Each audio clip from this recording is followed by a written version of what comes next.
भक्तियों का वर्णन किया। अनपेक्षा सुचिर्दक्ष उदासीनो गद्व्यथः सर्वारंभ परित्यागी यो मद भक्ता समे प्रिय। भगवान कहते हैं कि जो व्यक्ति किसी भी चीज से बंधा हुआ ना हो कि ये स्थान मेरे को प्रिय है, ये स्थान प्रिय नहीं है, ये अनेक प्रकार के जितने भी उलझन है इन सब से ऊपर उड़ जाता है। जो कुछ भी खाने को मिला, जहां रहने को मिला, जहां बैठने को मिला, वहां की आसक्ति छोड़ दे कि मैं यहाँ रहता था, मैं यहाँ ऐसा खाता था, मैं यहाँ बैठता था। ये आसक्ति जब तक के बने रहती है तब तक के व्यक्ति लकीर का फकीर बना रहता है। जब जिस प्रकार की स्थिति आई उसके अनुरूप अपने आप को ढाल लेने वाला व्यक्ति अनपेक्षा हो जाता है।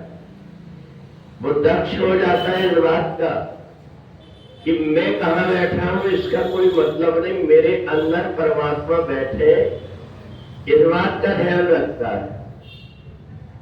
एक परम आत्मा शरीर के अंदर बैठी हुई है, इसके लिए कोई प्रकार का बंधन नहीं है, क्योंकि जिस शरीर में व्यक्ति रहता है उस शरीर से आसक्ति हो जाती है।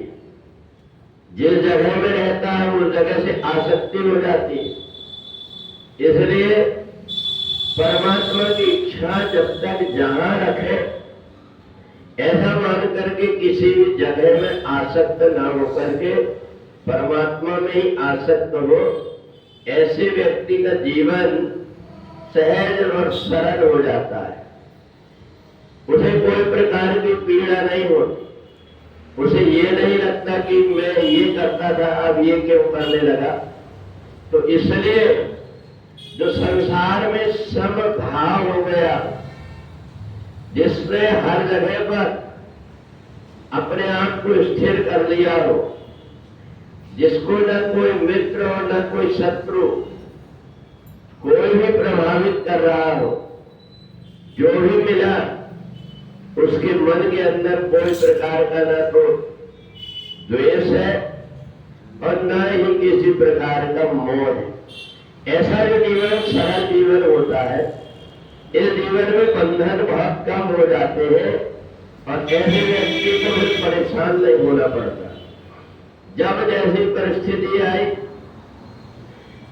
जब जमीन में सोने का समय आया जमीन में सो गए, जब पलंग में सोने का मिला तो पलंग में सो गए। इसको निर्ममो निरहंकारा, इसको अहंकार रहित होना, ममता रहित होना इसको कहा गया है। तो भगवान ने भक्ति योग में 12वें अध्याय में कुछ सूत्र बताया है। इन सूत्रों को यदि हम जीवन में उतार लेते तो हमारा ये जीवन सहज और सरल हो जाता है और परमात्मा भी उसी व्यक्ति के पास में रहते हैं जिसका जीवन सहज और सरल हो गया। सहज और सरल रहने वाले व्यक्ति का हृदय पवित्र हो जाता है, उसके अंदर बाहर की चीजों की ज्यादा याद नहीं आती। अगर व्यक्ति का कोई मित्र है या कोई शत्रु है तो बार बार उसको वो याद आती है कि ये बैठा हुआ है, ये मेरा मित्र है, ये मेरा शत्रु है। ना उसको मित्र से और न ही शत्रु से किसी प्रकार का आसक्ति रहती है।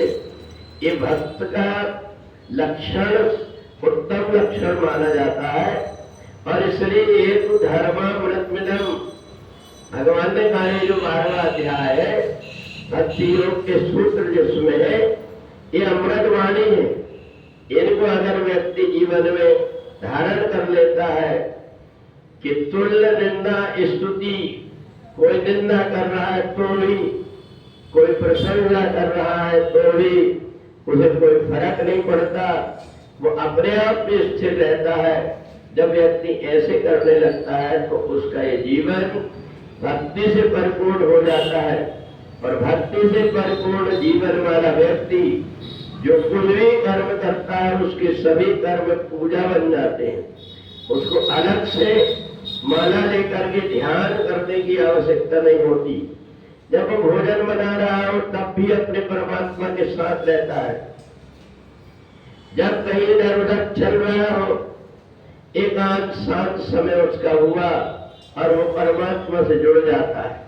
तो इसलिए हर समय जो व्यक्ति अपने आप को संभाल लेता है, होश से जीना सीख लेता है, उसको जीवन में अलग अलग परेशानी नहीं आती, बल्कि भक्ति के माध्यम से ही उसका आत्म कल्याण हो जाता है। बोले वृंदावन में हरि लाल की।